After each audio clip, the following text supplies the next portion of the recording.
outer space, in outer space, in outer space, space, space, space, space, in outer space, in outer space, in outer space. Alright, welcome to episode 0006 of Vast Differences Podcast. I'm ThugLife. And I'm Charity. And today we're going to talk about vegetarianism. Cotton candy. Okay. But first, a word from our sponsors. Today we have two sponsors. So Ooh. This episode is brought to you by Taco Bell's newest creation, Nacho Squeeze. What's the best part of nachos? That's right, the cheese. Now you can have that delicious creamy goodness on the go in a tube. Available now at participating locations.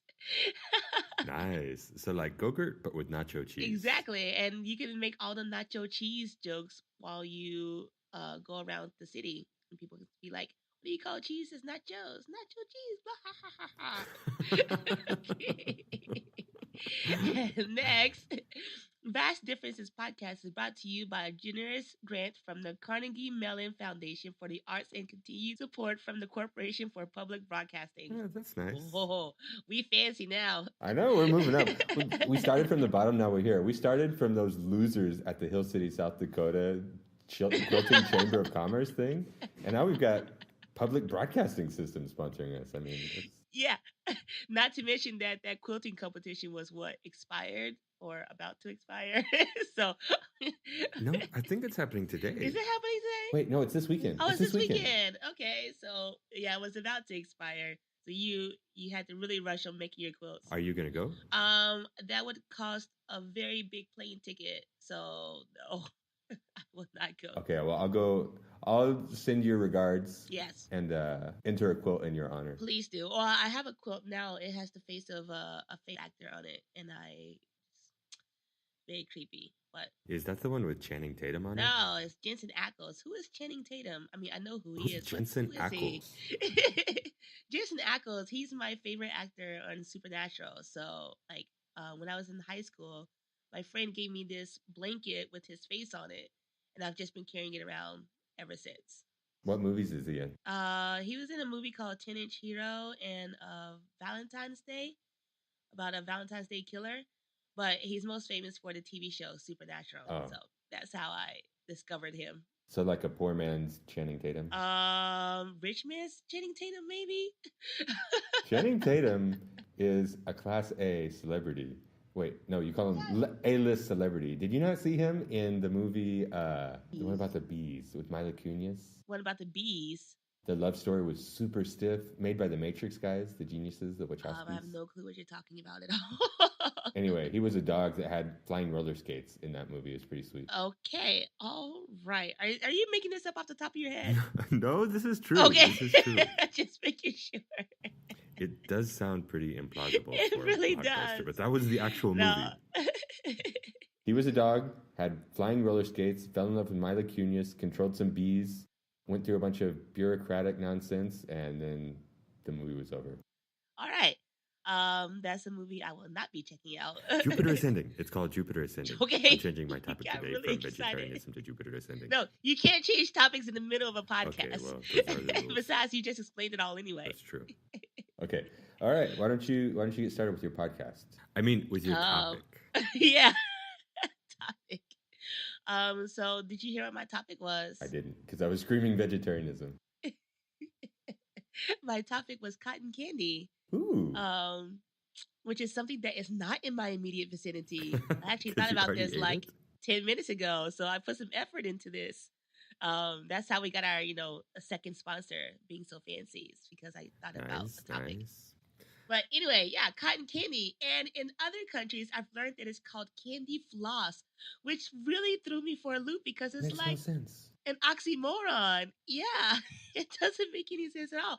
Here, let's just floss your teeth with candy. Like, you don't want all that sugar just on your teeth. Let's get it under your gums and between your teeth, too. Are we thinking about the same thing? The big, fluffy, cottony, sugary substance? Yeah. Yeah. How would anybody ever floss with that, though? Very vigorously. All right, well. Yeah. I don't know why it's called candy floss. That's like really the opposite of what you want to do. But Maybe they got it confused. Like, do you know the candy bar Three Musketeers and Milky Way? yeah. So, there's 3 different layers in the Milky Way candy bar. It's like caramel, nugget, and then chocolate. Nugget. Nougat. I don't know how you say that. They're 3, and they're together like 3 Musketeers. So then if you think of Three Musketeers candy bar, in the middle there's just that white sugary stuff. So that's more like Milky Way. So they should have different names. And I think that the story is that in the Mars factory, like when they were making those 2 candy bars, they got their names reversed. And that's why Three Musketeers makes more sense to be Milky Way and vice versa. Wow. Did you come up with that theory yourself? Like, that's something I never would have noticed. No, everything that I'm saying these days, you think that I'm just inventing off the top of my head. This is all fact. How do you have such little trust in what I say that you think everything that comes out of my mouth, I'm just making it up off the top of my head? No, I have a lot of trust. It's just that sometimes you say such outlandish things that it's just like, is this real? All right. Is this real life? Because like the Milky Way and the Three Musketeers, that totally makes sense. Like, and now that I think about it, and I'm wondering, like, how did you come to that? Did you like search online for mixed up in candy bar names, or were you eating a Milky Way and then later you ate a Three Musketeers and you're like, this tastes like the other, or it should be the other? Like, how did you come to that? I don't remember. I think somebody told me that when I was a kid. So I actually don't know if it's true, boring. But it's one of those things where, like, I don't know. It's feasible, right? I mean, it's too late now. They can't. Well, actually, that'd probably be good for their marketing if they switched it now. They'd be like, we apologize. They put out a public statement after 87 years of making these candy bars. We just can't continue living this lie. This was originally supposed to be the Milky Way. Everybody wants to try them again. That's how to put them. I'm going to call Mars Corporation right now and sell them this idea because that's, I'm going to get them some buzz generated. When I was a kid, it took me the longest time to figure out that Mars bar was an actual candy bar because I saw it in a book. And then, like, the Mars company was, like, in control of a lot of the candy. It was like a conspiracy. Yeah. When I was a kid, because I was like, they're all separate things. And now I've figured out that they're all together. Just like this podcast is about. There's so many vastly different things in the world, but at the end of the day, they're all the same thing. Do you know in Japan, they have cotton candy that they serve at a baseball game on a cone with soft-served ice cream swirled on top. So imagine, if you will, cone, big fluffy cotton candy, on top of the cotton candy, a soft-served swirl of ice cream. Why? Structurally unsound, but delicious. It sounds like it should be reversed, though. It sounds like you should have your solid base and then add the airy stuff on top. Ooh. How does the cotton candy support that? Yeah, I don't know. It's structurally unsound. But, I mean, they are really good at architecture in Japan. Like, with earthquakes and stuff, the buildings don't fall down. They just sway. And so maybe they're using some type of advanced arithmetic. Did they use when they were building those buildings, did they use the cotton candy self-serve ice cream combination as inspiration? Ooh, it could be. Which came first? Earthquake-proof buildings or ice cream cotton candy? You do have it right, though. It should be the reverse. You should have an ice cream cone that's like dipped in cotton or swirled in a cotton candy machine. So there's fluffy cotton candy, and as you eat through that, you get the cool ice cream center. But then again, if you have the ice cream on top, it melts through the cotton candy, so you get to have like diffused ice cream, I guess. Speaking of which, I got drunk at a club and accidentally made a commitment for 1 month to be a vegetarian. Okay. I'm 3 weeks through it so far. Oh my gosh. Like, I admire anyone who can go without meat, but I am a total carnivore. Well, not carnivore because I don't eat just meat, but people understand what you mean when you say carnivore. Omnivore. So is that why your topic is vegetarianism? Because you're looking at the light at the end of the tunnel because you're almost done being a vegetarian? Yeah, but it actually hasn't been that bad. I really like fruits anyway. Fresh fruits are the most delicious thing. I like them for dessert, and it's just an added bonus that they're healthy for your body. But these days, they've got all kinds of really good stuff. Like at Chili's, you can get a bean hamburger, which is more delicious than a regular hamburger, if you can believe it. Delicious. Bite your tongue, you heathen. Hey, I understand where you're coming from, because I grew up in Oklahoma on a farm where we said stuff like, if God didn't want us to eat animals, why did he make them out of meat? Stuff like But then recently, I had been thinking about wanting to become a vegetarian anyway, because I saw this video on Reddit where there was this cow laying its head on its owner, I guess, his lap, and the owner was petting it, and the cow looked so happy and like peaceful and serene. And it was just beautiful. Like the cow has feelings too and just wants to be loved and wants to be friends with us.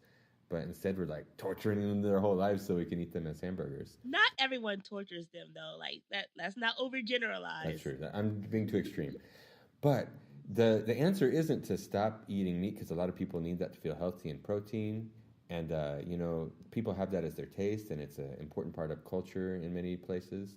But once again, technology is coming to save the world, because Google and some other companies, like a company called Memphis Meat, have started growing meat in the laboratory that's molecularly identical to regular meat. So no animal has to suffer, but you get a real hamburger. I heard of that. And that sounded really good. Yeah, that would be a good alternative. And then, like, everybody can just stop arguing about it. I think that's the future. Best of both worlds. I don't know. It seems like a great solution, but then what would happen to everything? Would there be, like, animal overpopulation because now these animals are roaming free? But we still have to kill them anyway because they're, like, destroying things. What about the people whose jobs were, like, to take care of these animals, and what will that happen to them? Yeah, they're going to be screwed. Because we already know that did you know that there are more chickens than people in the world? Really? So if you stop eating chicken. So that one time when we were in Busan and the police came and you said, everybody just act natural. That was accurate because there's more chickens than humans. Exactly. So it's like the most natural of natural. Excellent. Yeah, there'll be some weird transition to be sure, but that happens in every, as AI is developing, It's going to displace half of work and everything. So there's going to be some messiness as we move into the utopian future. But eventually there's a future where we're just eating delicious, delicious meat from a laboratory, and we just have a cow and a chicken as our pet, just our friends, just like a dog or a cat. I don't know if I want a chicken as my pet. I heard they're pretty vicious. Like, they are descendants of dinosaurs, and they remember what it was like to be a dinosaur, and they don't like being chickens, so they're really angry, and like they will just like chase after you and try to scar you for life. Okay, well, once we have laboratory produced chicken, we can just genocide all chickens, and so they don't exist anymore. Okay. Just make them extinct. They want to be dinosaurs so much, let's send them to be with the dinosaurs. How you like that? Giant meteor. Chickens. But, like, think of it also, like, if we have, like, genetically engineered meat, the prices for actual meat will either skyrocket, so only elite can be like, oh my gosh, this is actual cow meat, like, this is great. Or it will plummet into the earth, and then it'll be, like, so cheap because maybe it won't be as nutritionally beneficial as genetically engineered meat. I don't know. That's a lot of facets to look at. Yeah, we'll see what the future holds. So, we will. Time for our favorite segment that everybody loves, viewer question time. I love viewer questions. Me too. They're my favorite. I have a question. We need to give them a fake names to protect their anonymity. Okay. The name is, because of something that's right in front of me, DR Toes. DR Toes. Okay. Doritos. Get it? That's excellent. Okay. Anyway, this person asks, imagine that you are meeting your idol. You go up to talk to them. And would you rather sneeze and have a giant wad of snot come out of your nose and cover both you and them? Or would you rather cough and accidentally poop yourself right in front of them? Thanks, everybody, for tuning in to episode 0006 on ThugLife. No, you have to answer the question. I said, I'm ThugLife.